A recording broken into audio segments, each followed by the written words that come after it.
नमस्कार विद्यार्थी मित्रांनो. स्वागत आहे तुमचं पुन्हा एकदा एम-पी-एस-सी लायब्ररी या आपल्या यूट्यूब चॅनलमध्ये. आज आहे 20 ऑगस्ट 2025. सुरू करूयात आजच्या चालू घडामोडी. सर्वप्रथम पाहूया आजचे 3 विशेष. 20 ऑगस्ट हा दिवस संपूर्ण देशभरामध्ये सद्भावना दिवस म्हणून साजरा केला जातो. दिवंगत पंतप्रधान राजीव गांधी यांच्या स्मरणार्थ दरवर्षी 20 ऑगस्ट रोजी सद्भावना दिवस साजरा केला जातो. इंग्रजीत सद्भावना म्हणजे सदिच्छा आणि प्रामाणिकपणा.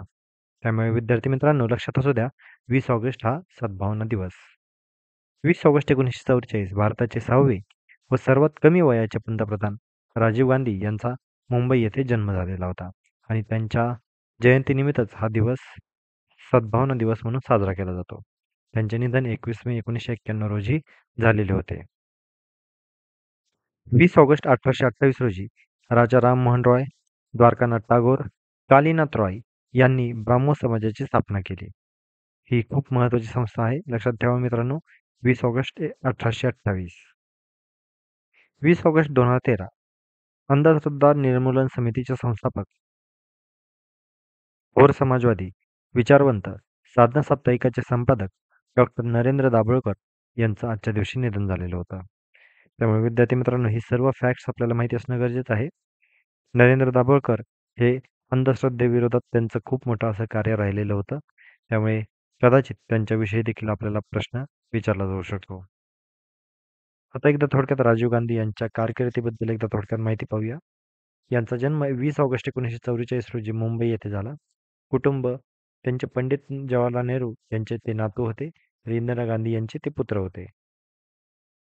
त्यांचं शिक्षण केम्ब्रिज विद्यापीठ UK यामध्ये झालेलं होतं. तिथे त्यांनी मेकॅनिकल इंजिनिअरिंग व IT मध्ये रस घेतलेला होता.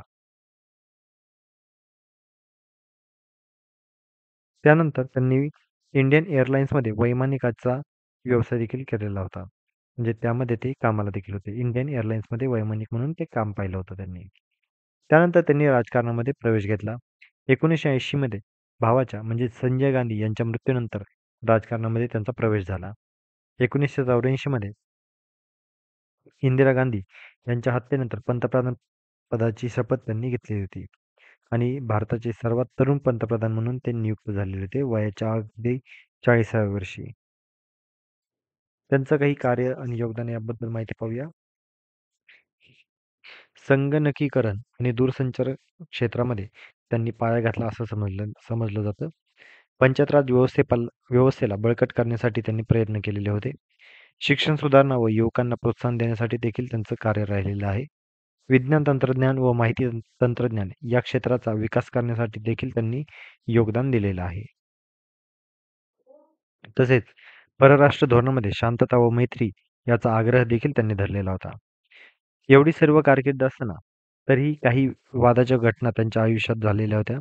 त्यामध्ये बोफोर्स तोफ घोटाळा आणि 1984चा शीख दंगलीचे सावट यामध्ये त्यांची कारकीर्द थोडीशी डागाळली असे समजते. त्यानंतर 21 मे 1991 रोजी श्री पेरंबदूर जे तामिळनाडू राज्यातील एक ठिकाण आहे. येथे लिट्टे या संस्थेने आत्मघाती बॉम्बस्फोटामध्ये त्यांची हत्या केलेली होती. त्यांना 1991 मध्ये भारतरत्न या सन्मानाने मरणोत्तर प्रदान देखील करण्यात आलेलं होतं. तर विद्यार्थी मित्रांनो राजीव गांधी यांच्याबद्दल जर आपल्याला प्रश्न विचारण्यात आला तर या फॅक्ट्स माहिती असणं गरजेचं आहे. त्यानंतर आता ब्राह्मो समाज या संघटनेबद्दल एकदा थोडक्यात माहिती पाहूया. ब्राह्मो समाजाची स्थापना 20 ऑगस्ट 1828 मध्ये राजा राममोहन रॉय यांनी केली होती. याचं उद्दिष्ट होतं भारतीय समाजातील अंधश्रद्धा, जातीभेद, बहुपत्नीत्व व सामाजिक कुरीती नष्ट करणे. त्यांचे काही मूलभूत विचार देखील आपल्यासाठी महत्त्वाचे आहेत. एकेश्वरवादाला वर त्यांचा विश्वास होता. वेद व उपनिषदांचा त्यांनी अभ्यास देखील केलेला होता. निराधार प्रथा व मूर्तीपूजेचा विरोध या सर्व गोष्टी ब्राह्म समाजामध्ये फॉलो करण्यात येत असत. एकेश्वरवादावर विश्वास, वेद व उपनिषदांचा अभ्यास व निराधार प्रथा आणि मूर्तीपूजेचा विरोध.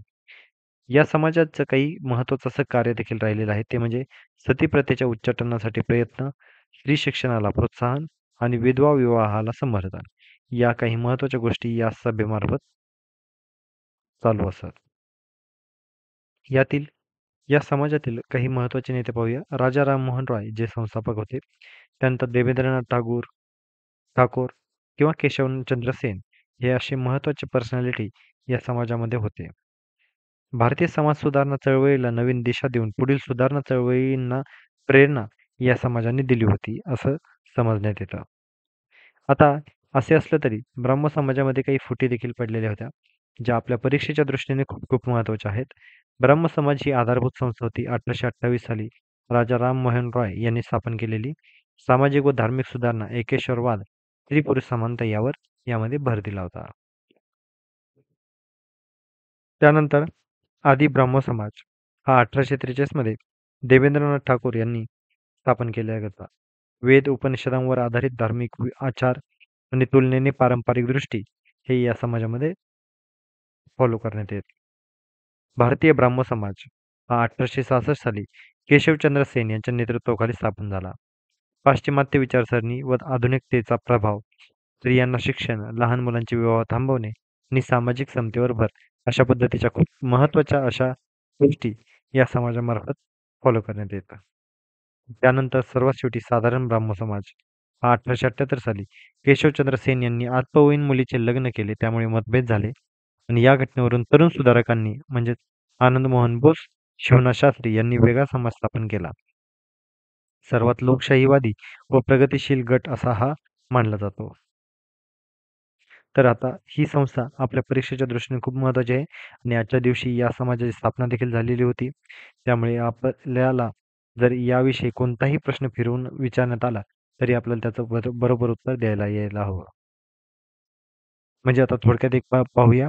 राजा राममोहन रॉय यांनी ब्राह्मो समाज 1828 साली, देवेंद्रनाथ टागोर यांनी आदी ब्राह्मो समाज 1843 साली, केशवचंद्र सेन यांनी भारतीय ब्राह्मो समाज 1866 साली आणि शिवनाथ शास्त्री व आनंद मोहन बोस यांनी साधारण ब्राह्मो समाज हा 1878 साली स्थापन केला होता. त्यानंतर कमलादेवीजी चट्टोपाध्याय पुरस्कार 2025 ही आता एक आपली चालू घडामोडी पाहून घेऊया. न्यू इंडिया फाउंडेशनतर्फे NIF कमलादेवी चट्टोपाध्याय पुस्तक पुरस्कार आता नुकतेच जाहीर झालेले आहेत. 10 उत्कृष्ट पुस्तकांना हा सन्मान दिला जातो, ज्यामध्ये डॉक्टर बाबासाहेब आंबेडकर, स्वातंत्र्यवीर सावरकर व विश्वेश्वरय्या यांच्या जीवन कार्यावरील लिखाणाचा समावेश आहे. त्यानंतर पुरस्कार हा 2018 पासून दिला जातो आणि या पुरस्कारामागचा उद्देश आहे स्वातंत्र्योत्तर भारताच्या इतिहासाच्या विविध पैलूंवर प्रकाश टाकणाऱ्या लेखकांचा गौरव करणे. याचं स्वरूप 15 लाखांचं रोख पारितोषिक अशा पद्धतीचं आहे. आता काही महत्त्वाचे विजेते पुस्तकं यामध्ये पाहून घेऊया. Savarkar and the making Hindutva हे जानकी बखले या पुस्तकाला देखील पुरस्कार भेटलेला आहे. India's forgotten country a view from the margin हे बेला भाटी यांचं पुस्तक आहे. Iru the remarkable life of Irawati Karve हे उर्मिला देशपांडे आणि थियागो पिंटो बार्बोसा यांचं पुस्तक आहे. India's near east a new history हे अविनाश पालीवाल यांचं पुस्तक आहे. Gods, guns and missionaries the making of modern Hindu identity हे मनू पिल्लई यांचं पुस्तक आहे. तर सर्वात शेवटी इंजिनिअरिंग अ नेशन हे the life and career of Visvesvaraya Aparajith Ramnath यांचं पुस्तक आहे. तर हे सर्व पुस्तके आपल्याला माहिती असणं गरजेचं आहे, कारण या सर्व पुस्तकांना कमलादेवी चट्टोपाध्याय पुरस्कार 2025 हा भेटलेला आहे. जर सरळ पुस्तकांच्या विषयी जर पुरस्कार विचारायचा झाला, तर कमलादेवी चट्टोपाध्याय पुरस्कार हा कोणत्या घटकामध्ये दिला जातो अशा पद्धतीचा देखील प्रश्न विचारला जाऊ शकतो. तर हा साहित्यिकांना त्यांच्या पुस्तकाबद्दल दिला जातो, हे आपल्याला लक्षात असणं गरजेचं आहे. त्यानंतर पुढची महत्त्वाची म्हणजे चेन्नईमध्ये ड्रोन क्रांतीची आता नवीन पायरी आता उभारण्यात आलेली आहे. केंद्रीय ग्रामीण विकास राज्यमंत्री कमलेश पासवान यांच्या हस्ते गरुड एरोस्पेसच्या कृषी ड्रोन स्वदेशीकरण सुविधेचे आणि 300 उत्कृष्टता केंद्राचे उद्घाटन झालेले आहे. DGCAने मान्यताप्राप्त ट्रेन द ट्रेनर या ड्रोन स्किलिंग प्रोग्रामचा शुभारंभ करण्यात आलेला आहे. कार्यक्रमामध्ये ड्रोन दीदींनी कृषी ड्रोनचे लाईव्ह प्रात्यक्षिक देखील सादर केलेले आहे आणि भारत ड्रोन असोसिएशनच्या म्हणजे BDAचे प्रमुख सदस्य या घटनेमध्ये उपस्थित होते. तर विद्यार्थी मित्रांनो, या होत्या आजच्या चालू घडामोडी. आजच्या चालू घडामोडीवर आधारित आज एक आपण प्रश्न पाहून घेणार आहोत. प्रश्न आहे, भारतीय ब्राह्म समाज संस्थेची स्थापना कोणी केली? तर विद्यार्थी मित्रांनो नीट लक्षात घ्या.